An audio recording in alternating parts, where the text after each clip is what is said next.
Australians, Linda Burney, your time, as we just heard there from Senator Faruqi, this is a complex decision for a lot of people to make. But what is your advice to people wanting to protest this weekend? Are you encouraging people to turn out, or should they be staying home due to the health risks? Well, thanks, Ashleigh. A number of points there. Firstly, I am not going to condemn people that felt that they needed to protest last weekend. But the advice is very clear, and that is that people must listen to what the medical advice is and make decisions based on that. There are also other ways besides taking to the streets that people can get their views across. And we are very much encouraging dialogue with friends, with family, with work colleagues. Take your issues to your local Member of Parliament. A local Member of Parliament's response is to reflect what his or her community is saying. So there are a variety of ways to address this issue. In relation to the protest that talked about next weekend, we've just heard on your show of a variety of approaches from different states and premiers. And I think it would do the Prime Minister well not to be antagonistic about these issues, but to actually listen and understand what is behind people's frustration and behind people's anger. I particularly draw to the Prime Minister's attention the actions of his Liberal counterpart in South Australia, who is going to have a high-level meeting with First Nations people to talk through the issues to see what the appropriate actions are in South Australia. Michael Gunner in the Northern Territory is taking a different approach. Going to be state and territory premiers and first ministers that will decide on what the consequences are if there are in fact gatherings next weekend. But the most important thing is to heed health warnings, and we say that in the understanding of people's passion, frustration and anger.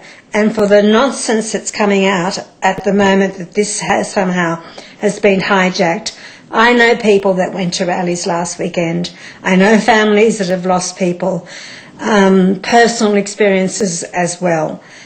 People's passions are high and they are seizing the moment.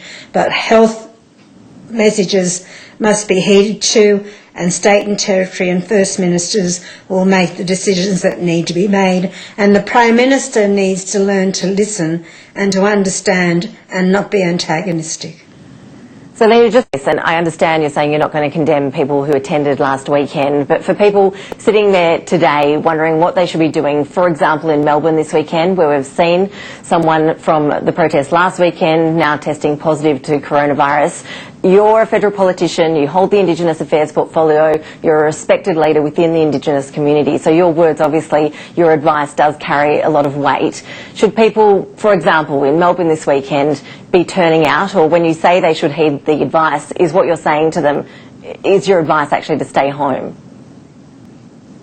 My advice is to listen to what the health warnings are for that weekend, and to look within themselves.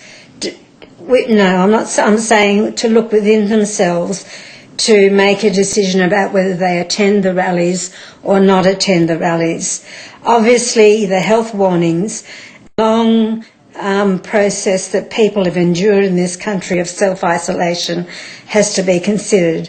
But I also understand absolutely the reasons why people feel that they need to go out, but just make sure that the reasons that you're going out are the right reasons, and please consider that there are other ways to make the point about black deaths in custody and incarceration rates than actually protesting on the street. And I ask people to consider those 3 points of view. There are the health risks, there are also the economic ramifications. Are the protests worth it in terms of the extra delay we're likely to see in lifting of restrictions? Scott Morrison has made it clear that restrictions may need to stay in place longer as we wait to see the results of those protests and whether there is a second wave. That comes with $1 billion hit for the economy. It is a high price to pay. Well, it's also a hypothetical. Actually, I think the really important and prudent thing is to wait and see what happens in 2 weeks' time. Clearly, that is an incredibly important consideration, and I do not downplay that at all. But I think it's important that we take one step at a time and understand just how passionate people are about these issues, but that with passion, Ashleigh, as you're intimating, comes responsibility, and that's what I am very, very much urging. The Prime Minister has had some strong words to say about this morning. As you know, he's been suggesting that public sentiment may turn against the cause that these protesters are trying to highlight if these rallies do continue to go ahead. He was also in a discussion this morning talking about a lack of being in Australia's history. What do you say to Australians who do argue that slavery, the S word, isn't part of our history here? Well, the Prime Minister has said lots of things this morning, some of them quite ill-informed in my view. Let's start with the issue of slavery.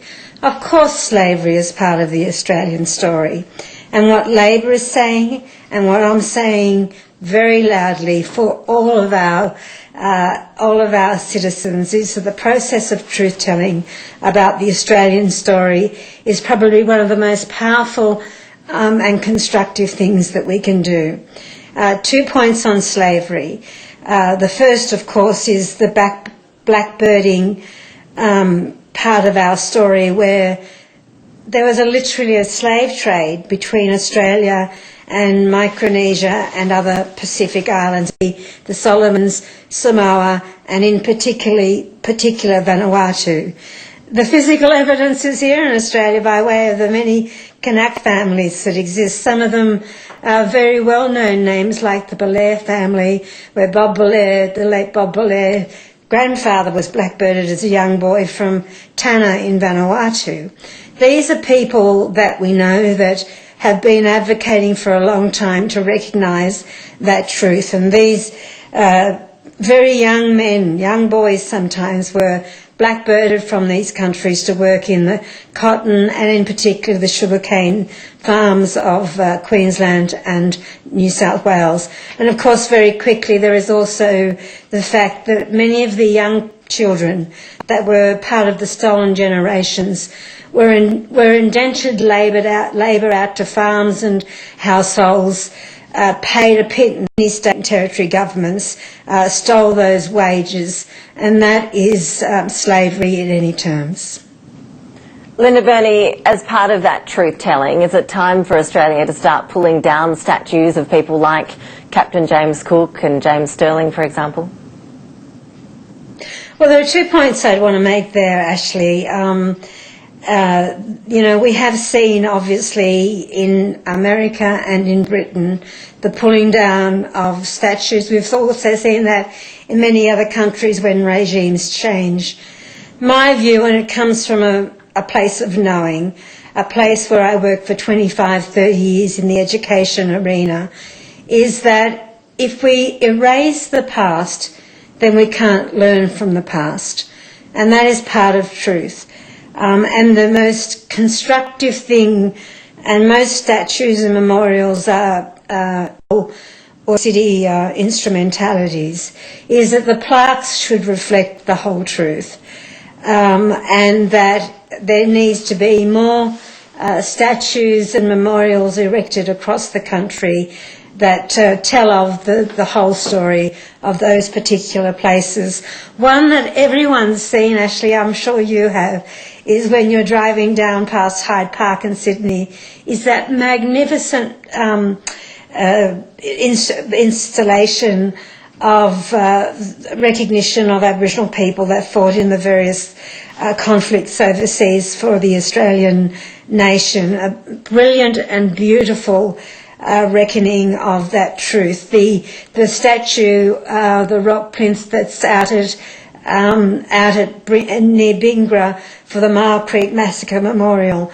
These are things that can and are beginning to be done. I do think that having old school text, having books from the 30s and 40s is instructive to see and have a look now to what it was said back then, the reflection of the times, and see it in that context. So statues need to tell the truth, and truth is going to be the thing that I think will bring Australians together. And what do you make of the so-called cancel culture we're seeing at the moment? Gone with the Wind has been pulled from a US streaming service. Comedies featuring the Australian comedian Chris Lilly and Little Britain have been taken off the air because of concerns they have these racist undertones. Is that sort of thing necessary? I think it's important that particularly media outlets and places that make films or make TV shows, books that have been written from a long time, like Gone with the Wind, be seen in the context of instructive to people today about what is and is not acceptable. What was written in the 1930s, be it Huckleberry Finn or Gone with the Wind, is a reflection of that time. And it is to be examined and to be understood that it's not acceptable in this time. And the very good reasons that it's not acceptable are based on racist attitudes. But I do very much say, let us take this one step at a time to make sure that we are not erasing history so that we cannot learn from history. The second point that I'd make is that we are very hopeful in the Parliament this afternoon to establish a an inquiry through the committee of the Parliament to examine the destruction of Aboriginal cultural heritage, particularly in Western Australia. We want it to be bipartisan, we want it to be practical, and we want it to have real outcomes for the people involved. That's what our job is as members of Parliament. Yes, and we are seeing reports coming through today that BHP has been given approval which will essentially see another at least 40 Aboriginal sites in the Pilbara to expand an iron ore mine destroyed, despite opposition from traditional owners. So we'll follow that one closely and see how you go with that in the Parliament this afternoon. Linda Burney, the Shadow Indigenous Affairs Minister, appreciate you joining us. Thank you. Thank you, Ashleigh.